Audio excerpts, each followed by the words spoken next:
দেশে থাকো না। সবাই মন্দ কয় তোরা তো উজ্জ্বলতা করতে পারো। কয় ফুবু আইয়া বছর অন্তর মাহফিল করি যাইনি, আমি কি কেউ কইতে পয়সা লই? আমি না, পয়সা যদি নাই লও, মানুষে কি কয় যে একটা মুন্সি বাড়ি সবসময় আজান দেবে, মসজিদে নামাজ পড়বে মানুষজন। আজ মগো দেশে তো একটু যদি পানি পড়া ওই যে অসুখ হইতে এই হের কাজ দিয়ে লইয়ে যাইতাম। আর আজকে এখন কেউই নাই দেশে থাকার। মোরা এই জঙ্গলিয়া মানুষ আর জঙ্গলেই রইলাম, বসবাসের জন্য চিনে রইলি না। আজ ইয়া দেশে আসলে মাওলানা মুজফ্ফর মাওলানা, সেও গেলে দেশ ছাড়িয়া, দেশ ছাড়িয়ে সেও চলে গেলে। এখন তো দেশে মগো কিচ্ছুই নেই। মোরা এই কানা মানু কানা ইয়ে থাকেন, মাদ্রাসা নাই। যত মাদ্রাসা ছাত্র ছাত্রী বহুত বহুত কিছুই করার মনে আশা করলে ফু আমাকে মনের আশা পূর্ণ করবো। আল্লাহ একটু সামনে দিন নাই লোক সব করিয়ে দিমু। দেখবেন সেদিনকে আর আবার কইবেন যে না তোরা যদি বাড়িতে যাইয়েও থাও তাহলে এখন আবার দেশটা উন্নত হয়েছে। এই কথা কইছে। এবার কই আমার মায়ের যে সময় অসুখ, তখন কই মায় তো মনে হয় বাঁচবেন, আমি কান্দন লইছি। তখন কয় যে আমি তো একটু অসুবিধায় আছি, তাই আমার ছোটো বোনের কাছে পাড়াই দিন হবে 2000 টাকা দিয়েছে আমার মায়ের। আমার মায়ের রেক্সিন পর্যন্ত একটা কিনে দিয়েছে, মেডিকেলে যাইয়া আপেল কমলা দিয়েছে।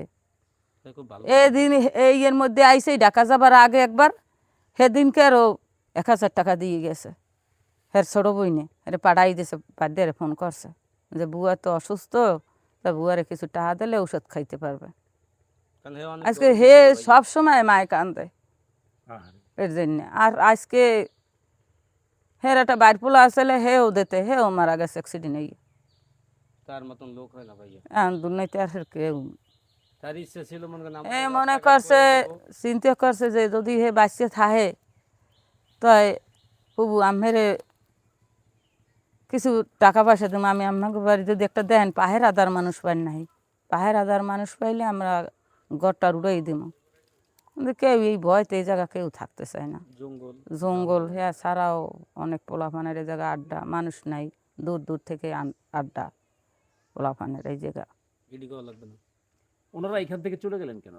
হেরা গেছে যা দেশের উন্নত ভালো না, লেখাপড়া করাইবে কি দেবো লাগো।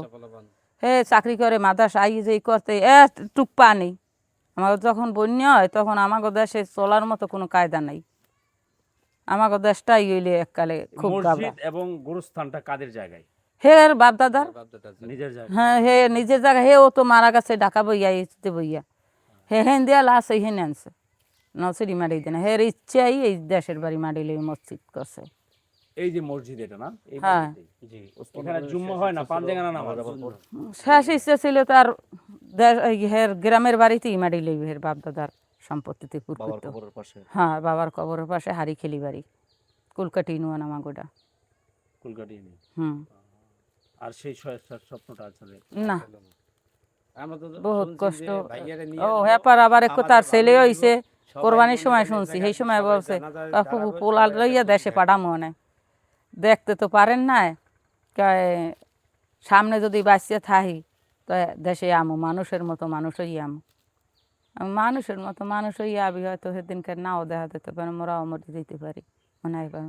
আমি গো সামনে মরি যাম। এই আজকে তোরা ছোটো আর মোরা হইলাম বড়।